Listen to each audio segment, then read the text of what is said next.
할렐루야, 복된 아침입니다. 요즘 계속 쌀쌀한 날씨가 계속되고 있습니다. 어제 저녁에는 수요 예배 전에 두가일 목사님과 은사 쪽으로 식사하러 걸어서 나갔는데요. 자켓을 안 입고 용감히 나갔더랬습니다. 조금 이렇게 걸어가다 보니 뭐라도 하나 걸치고 나올 걸 하는 후회가 막 들었습니다. 아무쪼록 우리 빗소금 성도님들은 시절의 변화를 잘 살피시면서 몸과 마음을 보호하는 그런 지혜가 있으시기를 축복합니다. 오늘 말씀은 신명기 33장 1절에서 17절까지의 말씀입니다. 하나님의 사람 모세가 죽기 전에 이스라엘 자손을 위하여 축복함이 이러하니라. 그가 일렀으되 여호와께서 시내산에서 오시고 세일산에서 일어나시고 바란산에서 비추시고 1만 성도 가운데에 강림하셨고 그의 오른손에는 그들을 위해 번쩍이는 불이 있도다. 여호와께서 백성을 사랑하시나니 모든 성도가 그의 수중에 있으며 주의 발 아래에 앉아서 주의 말씀을 받는도다. 모세가 우리에게 율법을 명령하였으니 곧 야곱의 총회의 기업이로다. 여수른의 왕이 있었으니 곧 백성의 수령이 모이고 이스라엘 모든 지파가 함께한 때로다. 르우벤은 죽지 아니하고 살기를 원하며 그 사람 수가 적지 아니하기를 원하나이다. 유다에 대한 축복은 이러하니라. 일렀으되 여호와여 유다의 음성을 들으시고 그의 백성에게로 인도하시오며 그의 손으로 자기를 위하여 싸우게 하시고 주께서 도우사 그가 그 대적을 치게 하시기를 원하나이다. 레위에 대하여는 일렀으되 주의 둠밈과 우림이 주의 경건한 자에게 있도다. 주께서 그를 마사에서 시험하시고 무리바 물가에서 그와 다투셨도다. 그는 그의 부모에게 대하여 이르기를 내가 그들을 보지 못하였다 하며 그의 형제들을 인정하지 아니하며 그의 자녀를 알지 아니한 것은 주의 말씀을 준행하고 주의 언약을 지킴으로 말미암음이로다. 주의 법도를 야곱에게 주의 율법을 이스라엘에게 가르치며 주 앞에 분향하고 온전한 번제를 주의 제단 위에 드리리로다. 여호와여 그의 재산을 풍족하게 하시고 그의 손의 일을 받으소서. 그를 대적하여 일어나는 자와 미워하는 자의 허리를 꺾으사 다시 일어나지 못하게 하옵소서. 베냐민에 대하여는 일렀으되 여호와의 사랑을 입은 자는 그 곁에 안전히 살리로다. 여호와께서 그를 날이 마치도록 보호하시고 그를 자기 어깨 사이에 있게 하시리로다. 요셉에 대하여는 일렀으되 원하건대 그 땅이 여호와께 복을 받아 하늘의 보물인 이슬과 땅 아래에 저장한 물과 땅의 선물과 거기 충만한 것과 가시떨기 나무 가운데 계시던 이에 은혜로 말미암아 복이 요셉의 머리에 그의 형제 중 구별한 자의 정수리에 임할지로다. 그는 첫 수송아지 같이 위엄이 있으니 그 뿔이 들소의 뿔 같도다. 이것으로 민족들을 받아 땅 끝까지 이르리니 곧 에브라임의 자손은 만만이요 므낫세의 자손은 천천이리로다. 자, 모세는 이제 죽음을 앞두고 이스라엘 12지파를 향하여 축복의 기도를 드리고 있습니다. 이스라엘 12지파에 대한 모세의 축복 기도를 읽다 보면 옛날에 야곱이 그의 아들 12명을 모아놓고 축복 기도를 드렸던 그 장면이 떠오릅니다. 마치 아버지가 그의 12아들을 위해 축복하는 심정으로 모세는 이스라엘 12지파를 향해 축복의 기도를 드립니다. 임종을 앞에 두고 자녀들과의 마지막 시간을 갖게 된다면 그 아버지로서의 마음이 어떠하겠습니까?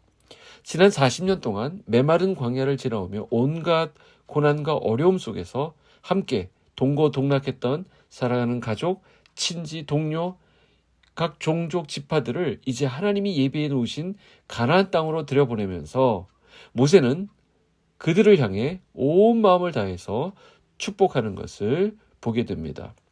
모세는 이스라엘 지파들의 이름을 하나씩 불러가며 축복합니다. 사실 모세 일생은 세 시기로 구분이 될 수 있습니다. 첫 번째 시기는 40세까지입니다. 그가 애굽의 궁궐에서 공주의 아들로 자라났던 시기를 말합니다. 두 번째는 80세까지입니다. 살인자와 도망자로 잊혀진 자가 되어 미디안 광야에서 목자의 삶을 살아갔던 시기입니다. 그리고 마지막은 80세에 하나님의 부르심을 받고 120세가 되어 죽기까지 하나님의 백성들을 가나안 목전까지 인도하여 나아갔던 시기입니다. 이렇게 40, 40, 40 이렇게 세 시기로 구분될 수 있는데요. 히브리서 11장 24절에 보면 이런 모세에 대해서 이렇게 기록하는 것을 보게 됩니다. 믿음으로 모세는 장성하여 바로의 공주의 아들이라 칭함받기를 거절하고 도리어 하나님 백성과 함께 고난받기를 잠시 죄악의 낙을 누리는 것보다 더 좋아하고 그리스도를 위하여 받는 수모를 애굽의 모든 보화보다 더 큰 재물로 여겼으니 이는 상 주심을 바라봄이라. 자, 궁궐에서의 40년, 그리고 미디안에서의 40년, 그리고 광야길에서의 40년을 우리가 바라보지만 히브리서 11장에서는 그가 그 백성들과 함께 했던 그 시간을 가장 귀하고 복된 시간이었다라고 평가하고 있는 것입니다. 바로 그 모세가 그의 삶의 마지막에 그와 함께 했던 이스라엘 백성들을 바라보며 정말 마음을 다해 축복하고 있는 모습을 살피게 되는 것입니다. 1절에 보시면 하나님의 사람 모세가 죽기 전에 이스라엘 자손을 위하여 축복함이 이러하니라. 오늘 모세의 축복에서 모세에 대해 소개하기를 하나님의 사람이라고 말합니다. 자, 모세를 여러 가지 각도로 소개할 수 있겠죠. 이집트의 왕자, 민족의 지도자, 이런 모습으로 자신을 소개할 수 있었을 텐데 그는 하나님의 사람이라고 소개하고 있습니다. 우리도 마찬가지입니다. 우리가 여러 가지로 불려질 수 있겠지만 내가 가장 소중하게 불려지기 원하는 나의 이름은 무엇이 되겠습니까? 하나님의 사람. 너무 멋지지 않습니까? 모세가 자신을 하나님의 사람이라고 고백하고 있는 것은 마치 사도 바울이 그의 편지에서 자신을 그리스도의 사도, 그리스도의 종 이렇게 소개하는 것과 맞닿아 있다라고 생각합니다. 모세는 지금 하나님의 사람으로서 이스라엘 백성들을 축복합니다. 3절에서 5절은 하나님과 이스라엘 백성들이 맺은 언약의 관계를 상기시킵니다. 여호와께서 백성을 사랑하시나니 모든 성도가 그의 수중에 있으며 주의 발 아래에 앉아서 주의 말씀을 받는도다. 모세가 우리에게 율법을 명령하였으니 곧 야곱의 총회의 기업이로다. 여수론의 왕이 있었으니 곧 백성의 수령이 모이고 이스라엘 모든 지파가 함께한 때로다. 그 위대하신 하나님께서 이스라엘 백성들을 사랑하시고 모든 성도가 그의 수중에 있다라고 말합니다. 여기 수중이라고 하는 표현은 책임지다, 돌보다, 소유하다라는 의미를 가진 단어입니다. 하나님의 백성이 하나님의 수중에 있다는 것은 무엇을 의미하겠습니까? 세상적 방식의 통제와 억압을 의미하는 것이 아니라 하나님의 울타리, 즉 하나님의 보호하심과 다스림 안에 있다라는 뜻이 되는 것입니다. 우리는 우리를 만드신 하나님과 그분의 말씀 안에서 우리의 존재 이유를 발견하게 됩니다. 그래서 율법은 야곱의 총회의 기업이로다 라고 소개되어 있습니다. 무슨 말일까요? 그 율법이 이스라엘 백성들에게 가장 큰 보물, 가장 큰 소유물이 된다라는 뜻입니다. 자, 여기 여수룬이라고 하는 것은 이미 앞에서도 나온 적이 있었죠. 올바른 자, 정의로운 자라는 의미를 가진, 다시 말해서 하나님과 올바른 관계를 맺고 살아가는 이상적인 이스라엘을 가리킵니다.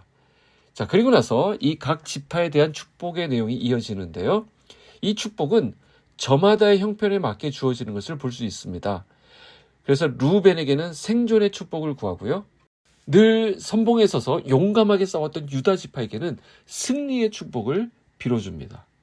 또 율법을 가르치고 예배를 관장했던 레위 지파에게는 그 사명을 잘 감당할 수 있도록 축복하고요. 막내 지파인 베냐민에게는 안전의 축복을 빌어주고 있습니다. 자, 요셉 지파이죠. 에브라임과 므낫세 지파에게는 물질적인 풍요를 복으로 빌어주는 것을 확인할 수 있습니다. 무엇을 알 수 있습니까? 각자에게 맞는 복이 임한다라는 것입니다. 하나님은 내게 꼭 필요한 것들을 복으로 허락해 주십니다.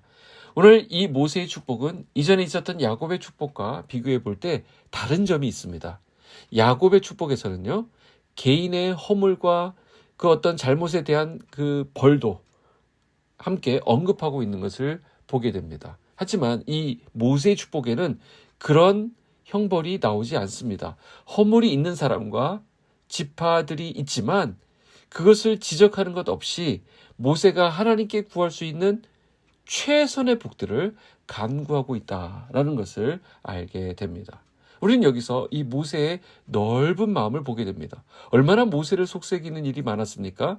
모세에게 이스라엘 백성은 때로는 아픔이었고요, 슬픔이었고요, 애증의 대상이었습니다. 사랑과 고민이 공존하는 그런 대상이 바로 이스라엘 백성들이었습니다.